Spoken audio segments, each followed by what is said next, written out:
Olá, hoje nós vamos debater as terras comunais e o processo de cercamento dos campos na Inglaterra.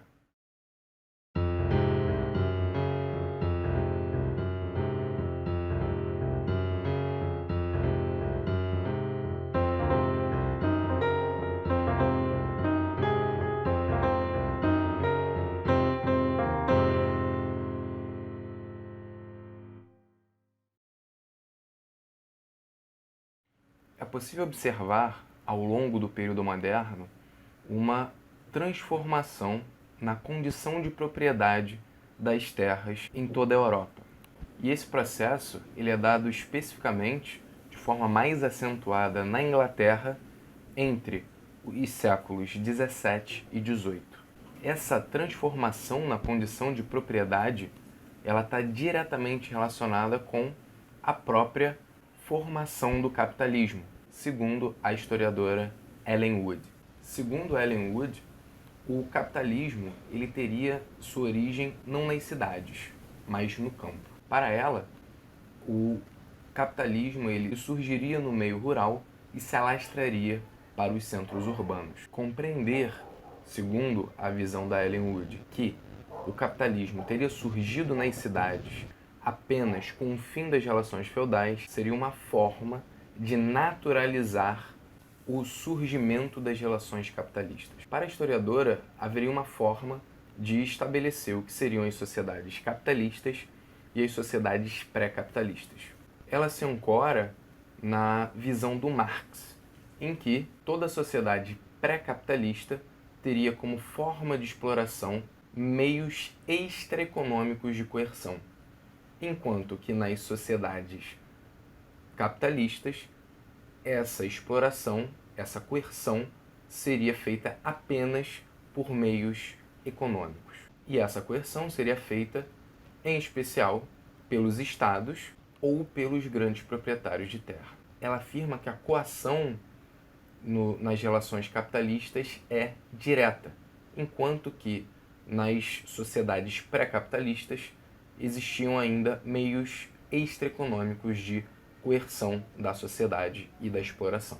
Essa coerção dos meios econômicos está ligada a imperativos da competição e uma ideia de maximização dos lucros. Assim, existiria o processo de cercamento dos campos, onde ele acarretaria na extinção das chamadas terras comunais na Inglaterra. Ela localiza a primeira onda de cercamentos dos campos logo no século XVI, quando grandes latifundiários buscaram expulsar a classe trabalhadora de terras que pudessem ser usadas de forma lucrativa. Os cercamentos foram grandes fontes de conflito entre os camponeses e aqueles que buscavam tomar as terras.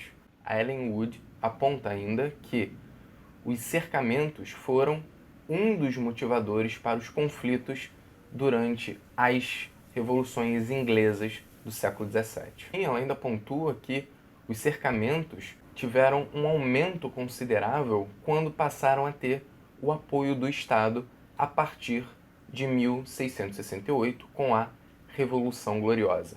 Muitos eruditos expressaram as suas opiniões durante o período moderno sobre os cercamentos. Conforme Locke, a propriedade individual e privada seria um direito natural dado por Deus.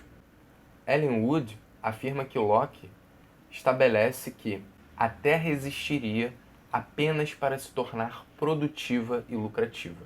Já More, em sua obra Utopia, faz a seguinte citação em relação aos cercamentos. Os carneiros, essas plácidas criaturas em que antes exigiam tão pouco alimento, mas que agora aparentemente desenvolveram um apetite tão feroz que se transformaram em devoradores de homens. Campos, casas, cidades, tudo lhes desce pelas gargantas. Naquelas partes do reino onde se produz a mais bela e mais cara lã, os nobres e os fidalgos deixaram de contentar-se com os rendimentos que seus antepassados extraíam de suas propriedades.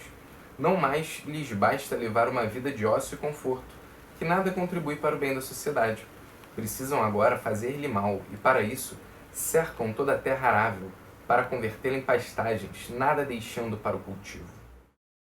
Dessa forma, pode-se compreender que os cercamentos eles acabaram contribuindo para a expulsão dos camponeses da terra que cultivavam e também para o aumento do preço dos grãos.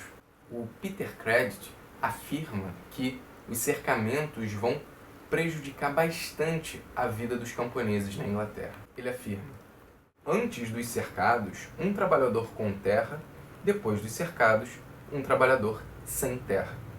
As terras comunais, assim, elas teriam sido capturadas pelos grandes senhores na Inglaterra.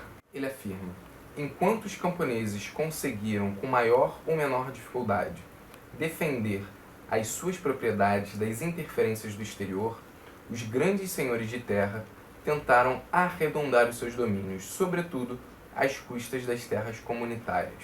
Os pastos comunitários foram divididos, as florestas vedadas, o direito de pastoreio anulado. E aí, o historiador Christopher Hill vai apontar que alguns grupos entendidos como radicais por ele mesmo, na Inglaterra, durante o século XVII, durante o século XVIII, vão buscar recuperar essas terras que haviam sido capturadas pelos grandes senhores. Ele afirma, por exemplo, a existência dos diggers, ou dos escavadores, que buscavam expropriar as terras da igreja e distribuí-la para os trabalhadores rurais, ao longo do processo das guerras civis e da Revolução Inglesa do século XVII. No Brasil, nós também passamos por um grande processo de privatização das terras.